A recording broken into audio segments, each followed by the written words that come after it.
আম তারেক একটা টাটকা নির্ভেজাল শয়তান।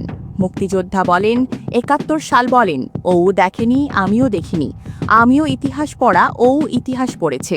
ওর এত এত চুলকানি কোত্থেকে আসে? আমার তো মনে হয় মাঝে মাঝে ওর মাথা থেকে পা পর্যন্ত শুধু বিসমিল্লা বলে পেটানো দরকার। আম ব্যবসায়ী তারেককে এভাবেই এক হাত নিলেন কুষ্টিয়ার সংসদ সদস্য মুফতি আমির হামজা।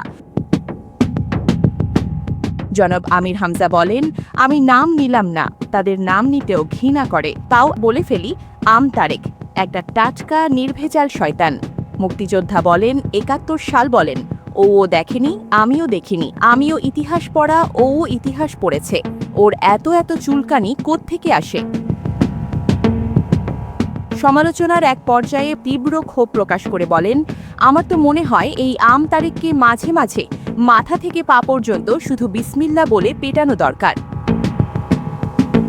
ভিডিওটি প্রকাশের পর থেকেই সামাজিক যোগাযোগ মাধ্যমে মিশ্র প্রতিক্রিয়া দেখা গেছে। আম ব্যবসায়ী তারেকের ভক্তকুল ভিডিওটি নিয়ে ক্ষোভ প্রকাশ করেছেন, অন্যদিকে অনেকেই আমির হামজার মতামতের সাথে একমত পোষণ করেছেন।